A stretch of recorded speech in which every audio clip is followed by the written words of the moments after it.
Saludos cordiales. Hoy conversaremos acerca de la toma de decisiones en grupo. Hoover 2007 considera que los comités, los paneles de revisión, los equipos de estudio, los grupos de trabajo y otros métodos son un hecho familiar de la vida organizacional. Con frecuencia, son un componente importante del proceso general de toma de decisiones en la organización, debido a que el gerente que sabe cuándo y cómo debe utilizar tales grupos alcanzará un éxito mayor que el que no está en esas condiciones. En la cotidianidad de las empresas se observa que los gerentes a menudo utilizan grupos como ayuda en sus tareas de toma de decisiones. Existen dos razones principales para esto. Una de ellas se refiere a los recursos personales limitados que cualquier gerente individual puede hacer incidir sobre cualquier decisión particular. La segunda razón principal de que los gerentes hagan participar a grupos es que la efectividad de la instrumentación de la decisión resulta considerablemente afectada por el hecho de si la decisión es aceptada por las personas encargadas de instrumentarla.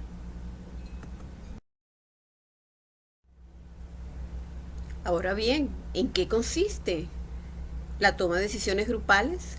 Estos son los procesos por el cual los integrantes de una gerencia, departamento, definen colectivamente el problema y los objetivos, determinan las prioridades, analizan las alternativas y seleccionan la mejor solución. El número de personas que participan en la adopción de decisiones en grupo varía enormemente, pero a menudo oscila entre 2 y 7 personas. Los individuos de un grupo pueden ser demográficamente similares o bastante diversos. Los grupos de toma de decisiones pueden ser de carácter relativamente informal o estar formalmente designados y encargados de un objetivo específico dentro de la organización. El proceso utilizado para llegar a las decisiones puede ser estructurado o no estructurado, y la naturaleza y composición de los grupos, su tamaño, composición demográfica, estructura y propósito se considera que afectan en cierta medida a su funcionamiento. Se manejan unas contingencias externas a las que se deben enfrentar los grupos, los cuales es la presión del tiempo y los objetivos en conflicto, que también van a afectar pues, el desarrollo y la eficacia de los grupos en su toma de decisiones. Desde esta perspectiva, entonces podemos indicar que la toma de decisiones en grupos tiene una importancia estratégica, enmarcada en los siguientes elementos. Primero, una mayor diversidad de ideas y perspectivas. Un grupo reúne una variedad de conocimientos y experiencias, lo que va a permitir generar una gama más amplia de ideas y soluciones. Fíjense que diferentes perspectivas pueden ayudar a identificar problemas y oportunidades que podrían pasarse por alto en una decisión individual, reduciendo así los sesgos individuales, ya que las diferentes opiniones se equilibrarían entre sí. En segundo lugar, podemos decir que mejora la calidad de las decisiones, porque la discusión y el debate en grupo pueden ayudar a identificar y corregir errores o deficiencias en las propuestas. Entonces, la evaluación crítica de diferentes opciones puede llevar a decisiones más informadas y sólidas, en donde la responsabilidad compartida puede aumentar la confianza en la decisión final. En el tercer aspecto podemos indicar que es mayor aceptación y compromiso. La participación en el proceso de toma de decisiones aumenta la aceptación y el compromiso de los miembros del equipo con la decisión final. Esto se debe a que cuando las personas se sienten escuchadas y valoradas, es más probable que apoyen la implementación de la decisión. Entonces, la toma de decisiones en grupo puede fortalecer ese sentido de pertenencia y de cohesión del equipo. En cuarto aspecto podemos mencionar el desarrollo de habilidades y conocimientos. Esa participación grupal puede ayudar a los miembros del equipo a desarrollar habilidades de comunicación, negociación y resolución de problemas. En ese intercambio de conocimientos y experiencias pueden enriquecer el aprendizaje individual y colectivo, fomentando el liderazgo y la colaboración. Y por último podemos mencionar que una mayor creatividad e innovación. La diversidad de ideas y perspectivas puede estimular la creatividad y la innovación en la búsqueda de soluciones. Ese proceso de discusión en grupo puede generar nuevas ideas y enfoques que no seguirían en una decisión individual. Entonces, por eso puede fomentar un ambiente de trabajo más dinámico y estimulante. El líder desempeña un papel crucial en la toma de decisiones grupales, ya que es responsable de guiar y facilitar el proceso para lograr resultados efectivos. Dentro de sus funciones se pueden mencionar las siguientes. Facilitador del proceso. El líder debe crear un ambiente de trabajo colaborativo y participativo donde todos los miembros del grupo se sientan cómodos para expresar sus ideas y opiniones. Debe fomentar lo que es la comunicación abierta y el respeto mutuo, evitando así que se generen conflictos o discusiones improductivas. Además, debe gestionar el tiempo y la agenda de la reunión, asegurando que se aborden todos los temas relevantes y que se llegue a una decisión en el plazo establecido. En segundo lugar, promotor de la participación. El líder debe asegurarse de que todos los miembros del grupo tengan la oportunidad de participar en la discusión. Debe estimular la generación de ideas y la exploración de diferentes alternativas, evitando así que se impongan opiniones individuales. Además, debe fomentar la diversidad de perspectivas y la consideración de diferentes puntos de vista. En tercer lugar, tenemos moderador y mediador. El líder debe moderar la discusión, asegurando que se mantenga enfocada en el tema central y se eviten desviaciones innecesarias. Debe mediar en los conflictos que puedan surgir buscando soluciones que satisfagan las partes involucradas, así ayudando al grupo a llegar a un consenso, facilitando la identificación de puntos en común y la construcción de acuerdos. En cuarto lugar tenemos tomador de decisiones final. En algunos casos, el líder puede tener la responsabilidad de tomar la decisión final, especialmente cuando se toman en consenso en el grupo. En estos casos, entonces, el líder debe tomar una decisión informada y responsable, considerando todas las perspectivas y alternativas presentadas, comunicando claramente la decisión final y explicar las razones que la sustentan. Y por último tenemos que es responsable del seguimiento.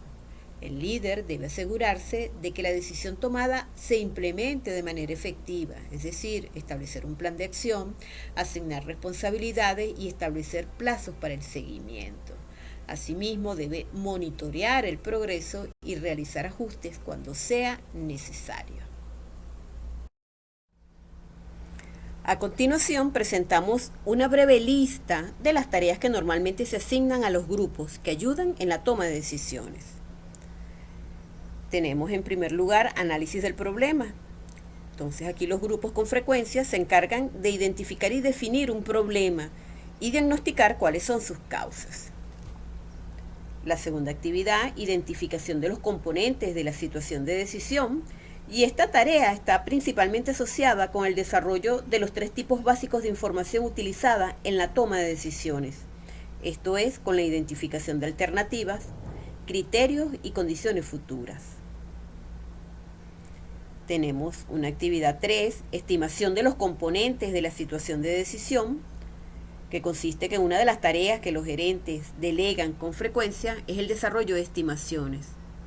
Por ejemplo, a los grupos se les encarga normalmente estimar las probabilidades de que ocurran diversos resultados, los rendimientos asociados con diversos resultados o la magnitud específica de algunas restricciones.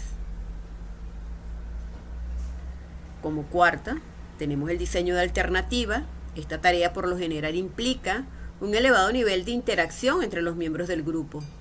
Su propósito es crear una alternativa nueva, presumiblemente superior a cualquier otra. Algunos ejemplos podrían ser una compleja asignación de fondos entre proyectos, un programa de tiempos de cumplimiento de metas para un grupo de actividades de construcción interrelacionadas, o una serie de reglas de decisión y planes de contingencia para tratar con una situación militar. Por último, tenemos la elección de una alternativa. Bajo algunas circunstancias, los gerentes pueden instruir a los grupos para que hagan la elección final.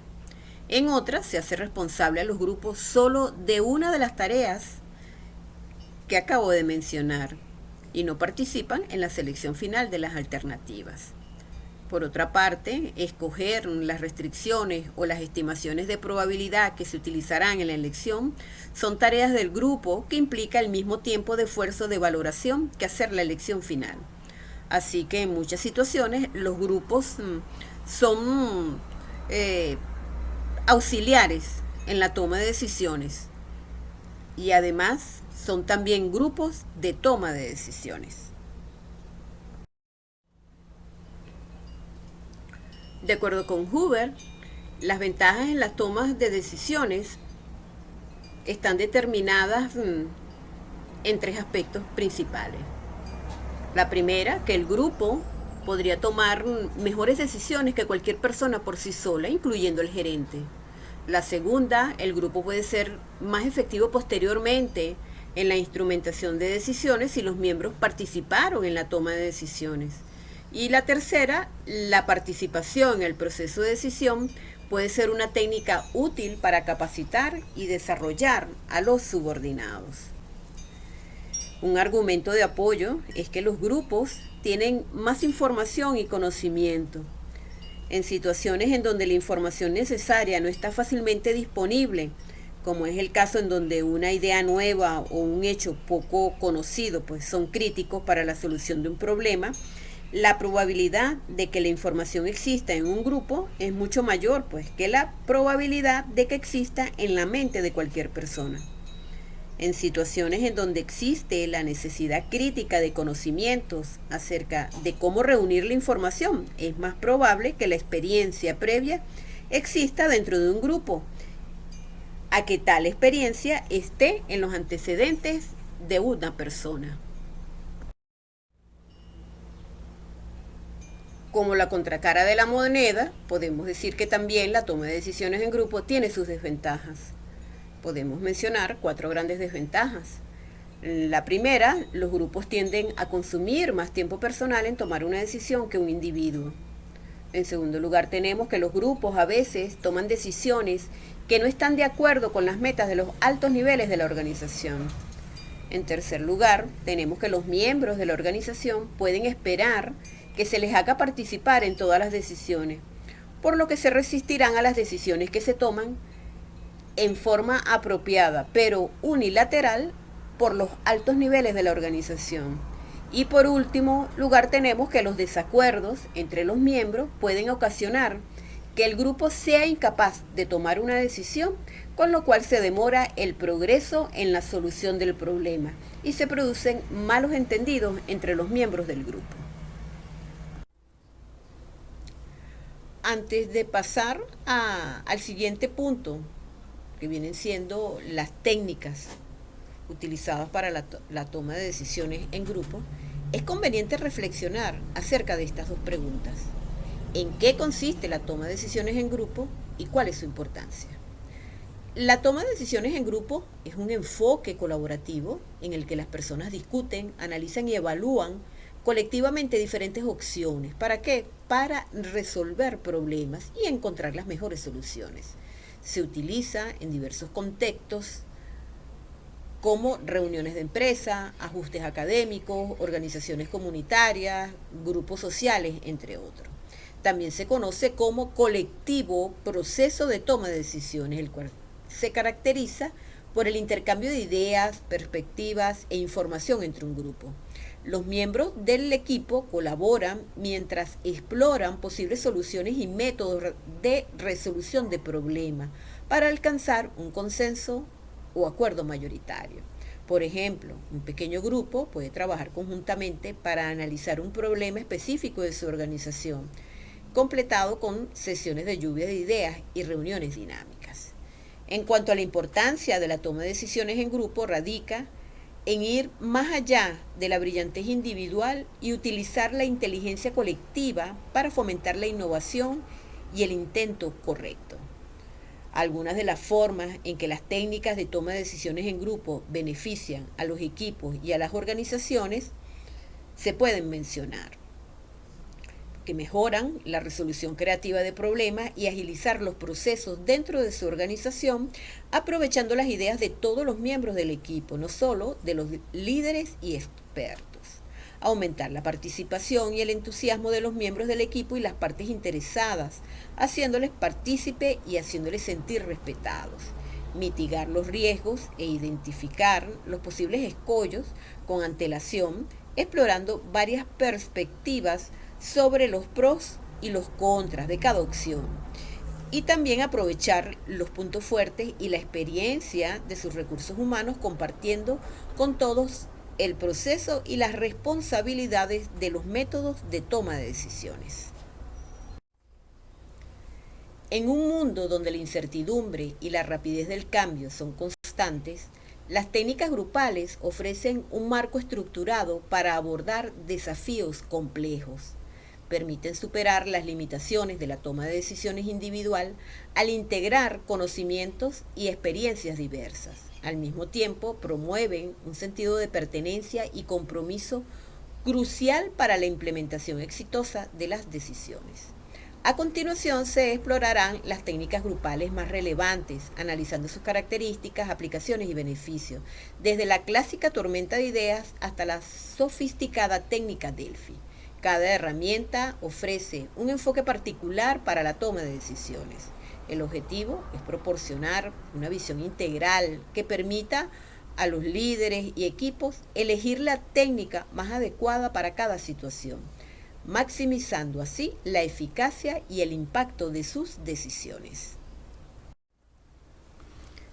La técnica de la tormenta de ideas o lluvia de ideas o brainstorming es una manera en que los grupos generan tantas ideas como sea posible en un periodo muy breve, aprovechando esa energía del grupo y la creatividad individual. En el brainstorming o tormenta de ideas se intenta generar un clima distendido, lo más alegre posible, y el juego busca obtener el máximo de ideas con el mínimo de reglas, siendo algunas de las reglas no juzgar las propias ideas ni la de los participantes, no justificar las ideas, no copiar las ideas de otros tal cual, pero si es posible ampliarlas. La asociación de ideas es por azar y lo primero que se te ocurra. Está prohibido no decir lo que se te ocurra. Los propósitos de la tormenta de ideas son llevar a la gente a pensar con mayor intensidad y a liberarse de la inhibición, la autocrítica y las críticas de los demás. En esta forma, producirán tantas ideas diferentes como sea posible en respuesta a un problema específico. El supuesto es que cuanto mayor sea el número de ideas producidas, más grande será la probabilidad de alcanzar una solución efectiva. Entre las características más resaltantes de la técnica lluvia de ideas o brainstorming, tenemos en primer lugar generación libre de ideas. Con esta técnica se busca la cantidad sobre la calidad en la fase inicial. Por ello, se anima a los participantes a expresar cualquier idea, sin importar cuán descabellada o poco práctica pueda parecer. La segunda característica es ausencia de crítica. Es por ello que se prohíbe la crítica o evaluación de las ideas durante la sesión de lluvias de ideas. Y esto crea un ambiente seguro y estimulante en donde los participantes se van a sentir libres de expresar sus pensamientos. La tercera característica se refiere a la construcción sobre ideas ajenas. Aquí se anima a los participantes a construir sobre las ideas de los demás, combinándolas, modificándolas o expandiéndolas. Y esto puede llevar a la generación de soluciones innovadoras y creativas. Y por último tenemos que es un enfoque en la cantidad. El objetivo principal es generar la mayor cantidad posible de ideas y se cree que cuantas más ideas se generen, mayores serán las posibilidades de encontrar soluciones efectivas. ¿Y cómo podemos utilizar esta técnica? En primer lugar, hay que definir el problema. El grupo debe tener claro cuál es el problema o la pregunta que se va a abordar. En segundo lugar, hay que establecer las reglas. Hay que explicar las reglas de la lluvia de ideas, que es una generación libre de ideas, ausencia de críticas y construcción sobre ideas ajenas y enfoque en la cantidad. En tercer lugar, se inicia el proceso de generar ideas, donde los participantes expresan sus ideas de una forma espontánea, sin censura, y el facilitador anota todas las ideas en una pizarra o en un papelógrafo. En cuarto lugar tenemos clarificar y organizar las ideas. Una vez generadas las ideas se procede a clarificarlas y a organizarlas. Y estas se pueden agrupar en ideas similares, eliminando ideas duplicadas y aclarar conceptos ambiguos. Y por último, evaluar y seleccionar las ideas. En una fase posterior se evalúan las ideas generadas y se seleccionan las más viables y relevantes. Asimismo, se pueden utilizar diferentes criterios de evaluación como la factibilidad, la viabilidad y el impacto potencial que puede tener. El diagrama de Ishikawa. Este diagrama también es conocido como la espina de pescado por su forma similar a la de un pez.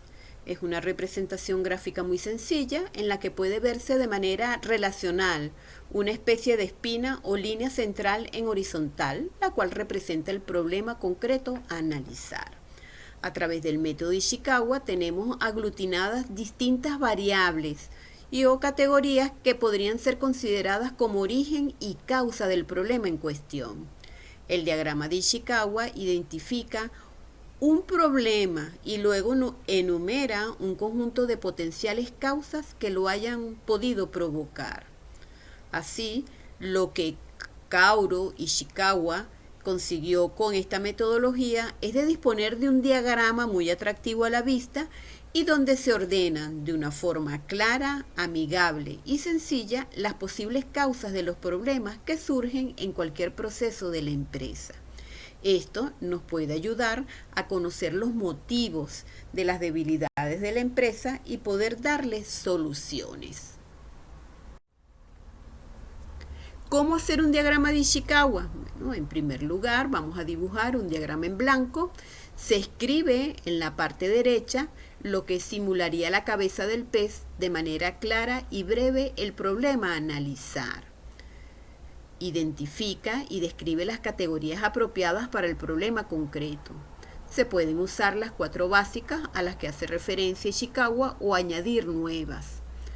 Haz una tormenta de ideas y anota todas las posibles causas que dan lugar al problema y se van anotando dentro de cada categoría. Una vez que tengas las causas, debes analizar el porqué de las mismas.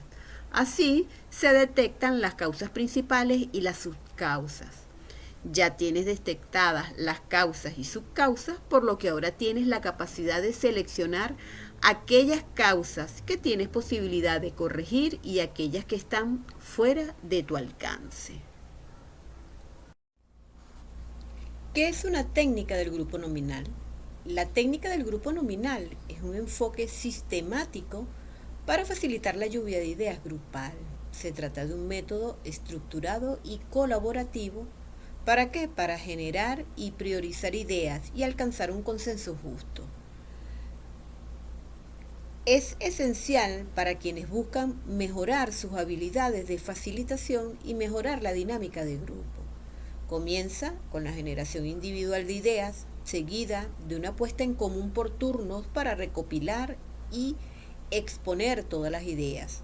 Una fase de debate ayuda a aclarar y ampliar estas ideas sin juzgarlas.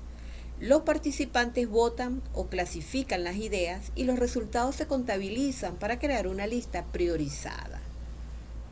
La técnica del grupo nominal fomenta la participación equitativa y garantiza que las decisiones grupales se tomen de forma justa y transparente. Los pasos de la técnica del grupo nominal son los siguientes. El primer paso, definir el problema.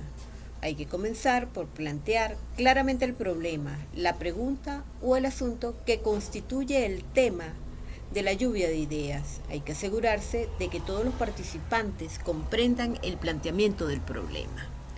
El segundo paso es la generación silenciosa de ideas.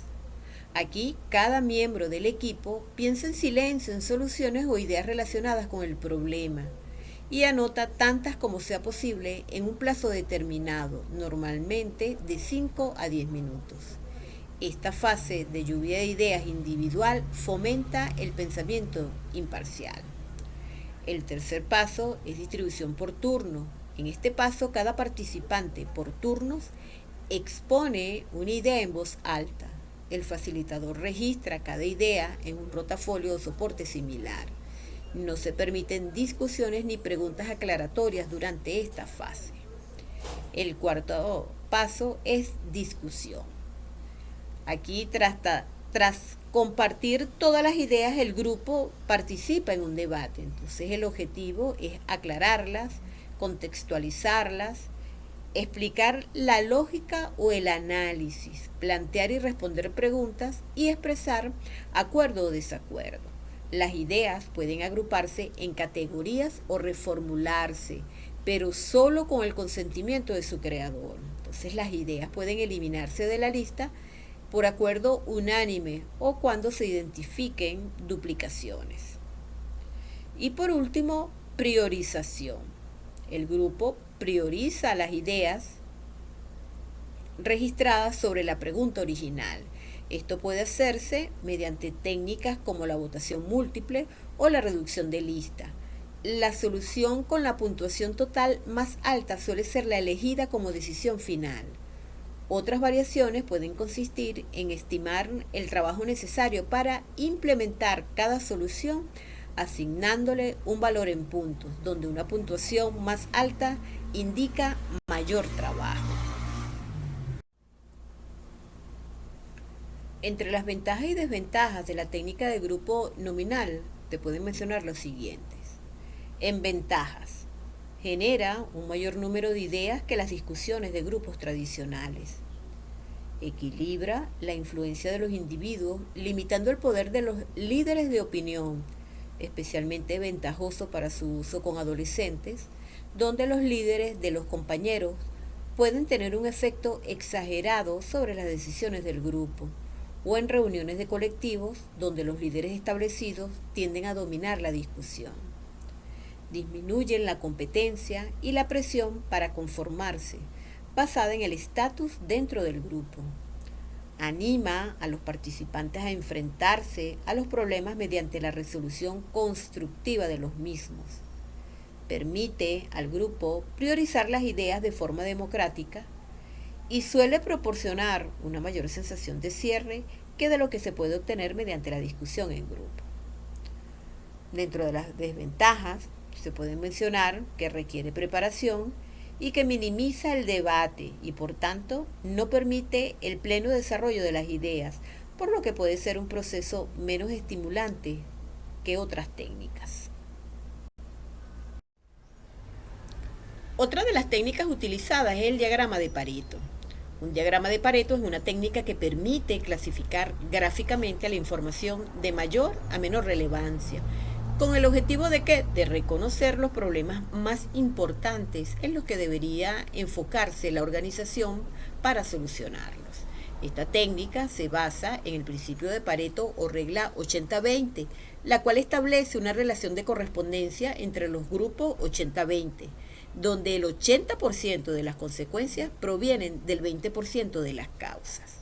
Entonces, el diagrama de Pareto, también conocido como curva de distribución ABC, consiste en una gráfica que clasifica los aspectos relacionados con una problemática y los ordena de mayor a menor frecuencia, con lo que permite visualizar de forma clara cuál es la causa principal de una consecuencia.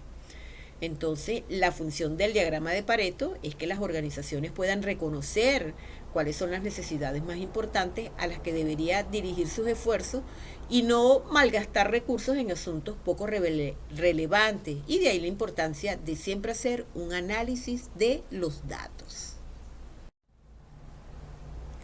La matriz de evaluación es una herramienta poderosa utilizada para la toma de decisiones en diversos contextos, como la gestión de proyectos, la evaluación de desempeño y la planificación estratégica.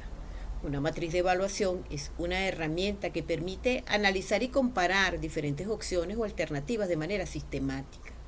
Se utiliza para evaluar criterios específicos y asignarles un peso relativo según su importancia, lo que facilita la identificación de la opción más adecuada basada en los parámetros establecidos. ¿Cómo construir una matriz de evaluación?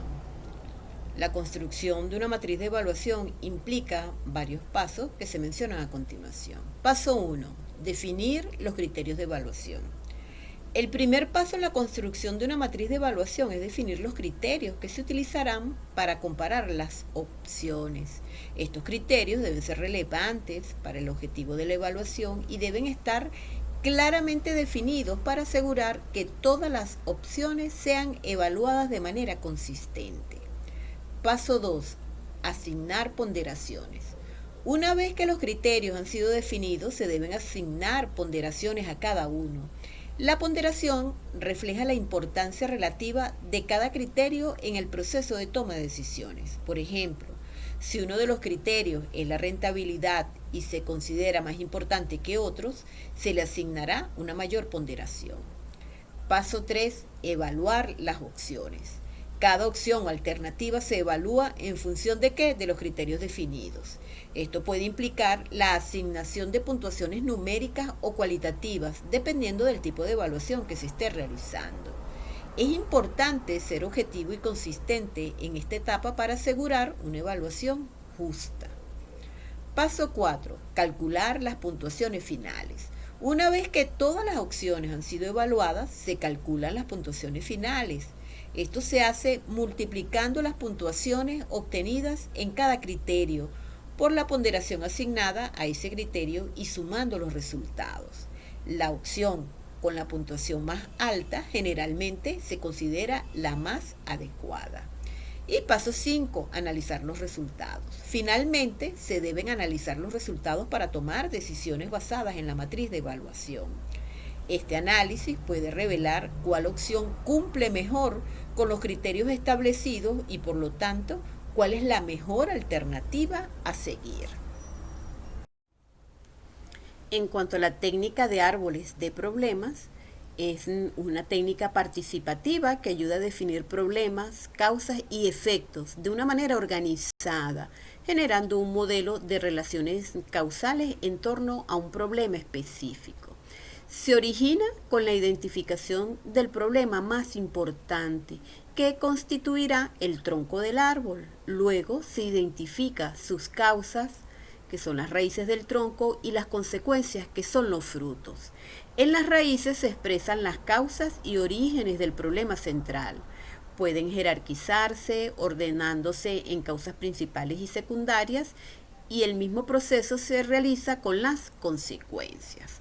Unos puntos claves que se deben tener en cuenta a la hora de realizar un árbol del problema, que un problema no es la ausencia de una solución, sino un estado existente negativo. Hay que identificar problemas existentes, no los posibles, ficticios o futuros. Hay que formular el problema como un estado negativo y escribir un solo problema por tarjeta. Ahora bien, ¿cuáles son los pasos para elaborar el árbol del problema? El primer paso, identificar los principales problemas con respecto a la situación en cuestión. El segundo paso, formular en pocas palabras el problema central. El tercer paso es anotar las causas del problema central. El cuarto paso, anotar los efectos provocados por el problema central. El quinto, elaborar un esquema que muestre las relaciones de un árbol de problemas y en el paso 6 revisar el esquema completo y verificar su lógica e integridad. La técnica Delphi. Linston y Turov lo definen como el método de estructuración de un proceso de comunicación grupal que es efectivo a la hora de permitir a un grupo de individuos como un todo tratar un problema complejo. Lo que se persigue con esta técnica es obtener el grado de consenso o acuerdo de los especialistas sobre el problema planteado, utilizando los resultados de investigaciones anteriores en lugar de dejar la decisión en un solo profesional. Fíjense que la técnica Delphi puede considerarse como una forma avanzada de una encuesta de opiniones o de un procedimiento de comunicación. Tal como fue originalmente concebida y como se utiliza por lo general, la técnica tiene 3 características. La primera, el anonimato; la segunda, la oportunidad de revisar opiniones; y la tercera, la retroalimentación de resúmenes. El anonimato se mantiene al evitar una comunicación cara a cara y utilizar en cambio cuestionarios por correo o bien utilizando algún otro procedimiento formal, como el de comunicaciones de computadoras en línea. La oportunidad de revisar opiniones se logra al dirigir la encuesta general en una serie de vueltas, donde en cada vuelta se permite a los participantes expresar opiniones revisadas.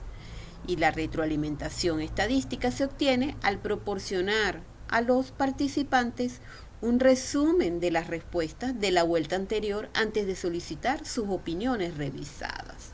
Estas 3 características le permiten a la técnica aprovechar la información procedente de un equipo numeroso de expertos y además evitar algunos de los problemas que se producen en las reuniones en donde los miembros del grupo trabajan cara a cara. En esta lámina podemos ver una tabla comparativa resumida acerca del objetivo principal, las características claves y la aplicación de cada una de las técnicas. En cuanto a tormenta de ideas, su objetivo principal es generar ideas y sus características van de la creatividad, lo que importa es la cantidad, no se critica, y la aplicación es la generación inicial de ideas. La técnica de grupo nominal, su objetivo principal es priorizar las ideas. Las características claves se basan en cómo se estructura, cómo se realiza la votación y que se debe realizar una participación equitativa. Aplicándola es la priorización de ideas. El diagrama de Ishikawa, su objetivo principal es identificar causas y las características clave es la causa-efecto o la 6M. En cuanto a la aplicación es análisis de problemas. El diagrama de Pareto, su objetivo principal es priorizar problemas. Las características claves es que se realiza a través de un gráfico 80-20 y su aplicación es la priorización de esfuerzos. En cuanto a la matriz de evaluación, tenemos para seleccionar opciones. Sus características es criterios, puntuación, comparación y se aplica para la toma de decisiones. La técnica Delphi busca consenso de expertos, es anónimo, se busca una retroalimentación, una convergencia y se aplica en decisiones estratégicas. Y por último tenemos lo que es lo que son los árboles de problemas, que permiten visualizar los problemas de una forma holística. Sus características es cuáles son las causas, cuál es el efecto, se jerarquizan y se utilizan para las soluciones efectivas. Para finalizar, les dejo este pensamiento de Peter Drucker para su reflexión. Donde hay una empresa de éxito, alguien tomó alguna vez una decisión valiente. Gracias por su atención.